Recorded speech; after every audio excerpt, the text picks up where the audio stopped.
Hey guys, this is Upesh from bwom.com and this here is the new Realme 6 Pro that recently arrived in India at a starting price of rupees 16,999, and at that price it goes head to head against this, the Poco.x2. Now I've been using these phones extensively, so this is our detailed comparison of the Realme 6 Pro versus the Poco.x2. So stick to the end because we'll be telling you our verdict. Now let's get started. Okay, so this is the Realme 6 Pro and the Poco.x2 side by side, and both of these phones have a very similar design. Gorilla Glass 5 backs with different gradient styles, the Realme 6 Pro having a more prominent gradient, and almost bezel-less displays with punch holes. Yes, they have differently styled camera setups, but the looks are kind of subjective, so I won't go into that. Now when it comes to the functionality, both have the fingerprint scanner in the power button, and in my time with the Poco.x2, I found it to be very fast and accurate. The Realme 6 Pro side-mounted fingerprint scanner is fast too, but I have found it a little finicky. I mean, there are times when it'll just fail to respond, and that's probably due to a software bug, but it's annoying, so I'm hoping Realme will fix things with an update. Apart from that, both of these have the standard features like the headphone jack, the single speaker, USB-C port, but yeah. The Realme 6 Pro has a triple dual SIM plus micro SD dedicated slot, while the Poco.x2 has a hybrid dual SIM plus micro SD slot. Anyway, when it comes to the in-hand feel, both of these phones are big and kind of hefty. See, the Realme 6 Pro weighs 202 grams, which is close to the 208 grams of the Poco.x2. The Realme 6 Pro is 8.8 millimeters thick, which is again close to the 8.9 millimeters thickness of the Poco.x2. So yes, these are big phones, and honestly, I don't like this big form factor on either of them. I just hope these companies start making more compact phones. Now moving on to the display, both the phones have high refresh rate IPS LCDs. 6.6-inch IPS LCD 90Hz on the Realme 6 Pro and 6.6-inch IPS LCD 120Hz on the Poco.x2. To be honest, both of these displays are pretty nice. Yes, I prefer AMOLEDs, but when it comes to these displays, they are as good as it gets with IPS LCDs in this price segment. When I compared them, I found them to be equally bright, and while the colors are a bit different, I think both of these displays are on par when it comes to the quality. Apart from that, there's obviously the refresh rate, the 90Hz refresh rate on the Realme 6 Pro versus the 120Hz refresh rate on the Poco.x2. Now, having used both these phones, I can tell you that there's not a big difference between 90Hz and 120Hz. Both phones feel really smooth, and yeah, popular games are still not supported on any of these high refresh rates, so I don't think it matters much. Anyway, a lot of you guys have been asking us which of these displays drain the battery more. Well, I tested things out. So I did a video playback test where I put the phones on the high refresh rate, max brightness with auto brightness turned off, and played a video at 1080p for an hour. And well, after an hour, the Realme 6 Pro lost 14% battery, while the Poco.x2 lost 18% battery. I also did a PUBG Mobile test. After playing an hour of PUBG Mobile on HD graphics and high frame rate, the Realme 6 Pro lost 19% battery, while the Poco.x2 lost 22% battery. Yeah, honestly, it's not a big difference, but yeah, the Poco.x2's 120Hz display drains the battery more. I mean, it even has a bigger battery, so yeah, the drain is higher. Next up, another difference when it comes to these phones is on the performance front. The Realme 6 Pro is powered by the new Snapdragon 720G chipset, while the Poco.x2 comes with the Snapdragon 730G chipset. Both of these phones have the same RAM and UFS storage standard. Now, the all-important thing is Snapdragon 720G versus Snapdragon 730G. And the difference isn't huge. Both of these chipsets are 8nm octa-core chipsets, and they both have the same 2 Cortex-A76 cores and 6 Cortex-A55 cores. However, the Cryo architecture is different.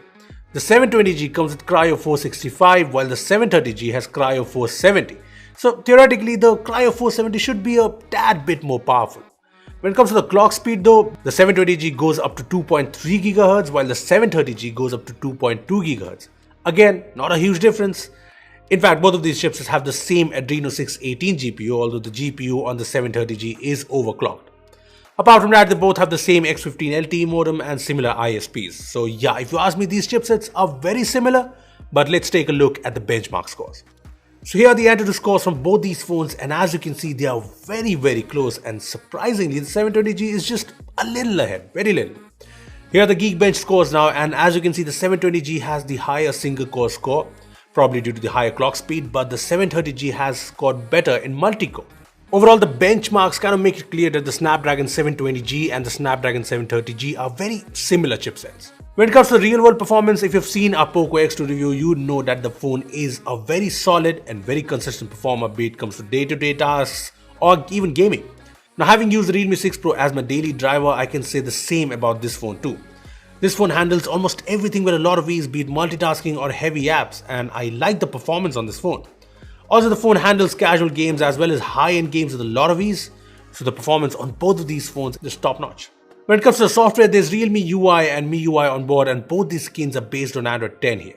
Now, we all know that both of these skins are really feature-packed, so let's talk about the important stuff, the bloatware, the ads. Now, MIUI for Poco does not have any ads, but I did see a couple of ads like this one in Realme UI on Realme 6 Pro. Now, there is an option to turn it off in the additional settings, but yeah, ads are here in Realme UI. When it comes to the bloatware, both of these phones come with certain apps pre-installed. Now, the Realme 6 Pro did let me skip all of these apps in the setup process, so I did that. And the Poco.x2 lets you uninstall these apps, so I don't think it's a big problem.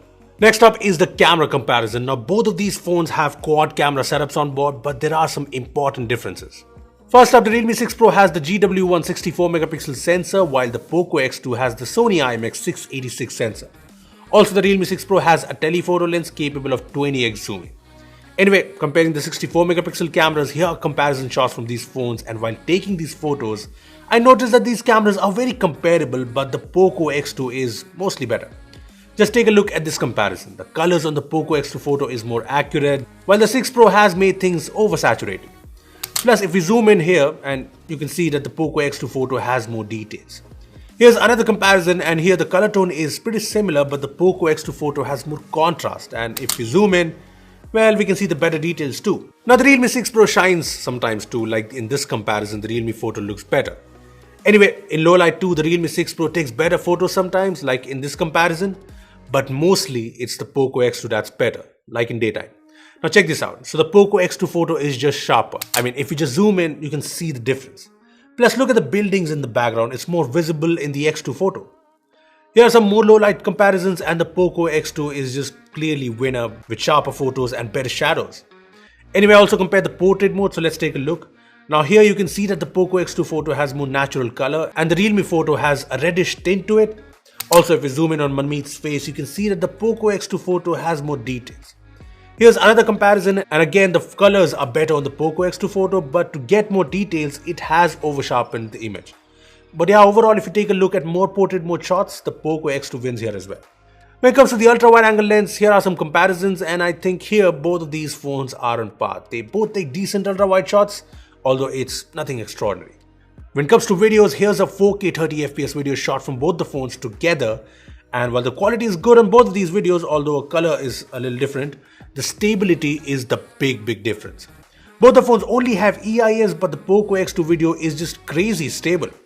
You can also notice that the Poco.x2's video is a little zoomed in, so maybe Xiaomi is using the crop to make the video more stable. Overall, when it comes to the camera performance, the Poco.x2 I think is the outright winner. It takes better photos in daylight, low light, better portrait mode shots, and even better videos. The Realme 6 Pro is not bad at all. I mean, it comes close to the performance of the Poco.x2, and it brings in features like portrait mode video, 20x zoom, and a lot more. So yeah, this is good, but I think the Poco.x2 is the camera I'd take. Moving on, there's also the front cameras, and that's where I think the Realme 6 Pro is better. Here are the front camera specs of both these phones, and you can see that the Realme 6 Pro has a secondary ultra-wide angle lens, which means you can fill in more people or more of the view in the frame.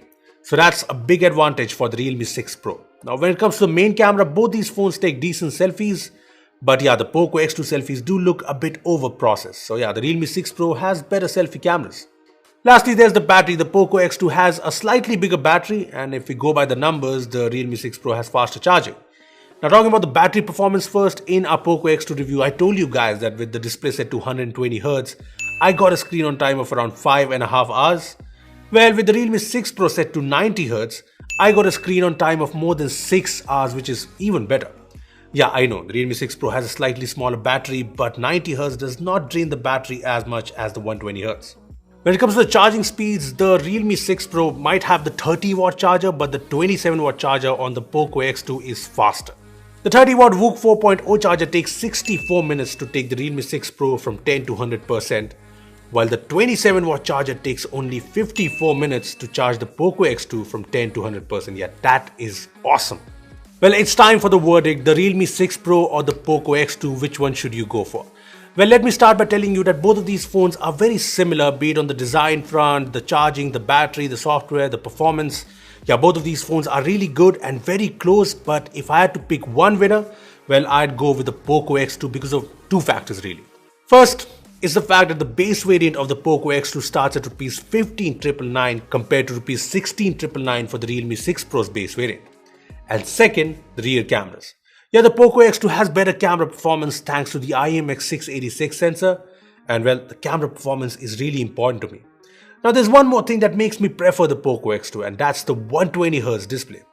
Yeah, right now 120Hz isn't a huge difference when compared to the 90Hz display, but in the long run I'd want a phone that has the higher refresh rate. So all in all, the Realme 6 Pro is a good smartphone, no doubts, but the Poco X2 is just the better overall smartphone. Well, that was our comparison of the Realme 6 Pro and the Poco X2. So what do you think? Do you agree with us? Tell us in the comment section below. Also, a Realme band video went live yesterday, so go ahead, check it out. It's pretty awesome and pretty great. Anyway, also give this video a thumbs up if you enjoyed it, and make sure to share it with your friends who are confused between these phones. And lastly, subscribe to our channel for more amazing tech videos. Well, that's me signing off. Thanks for watching, and I will see you in the next one.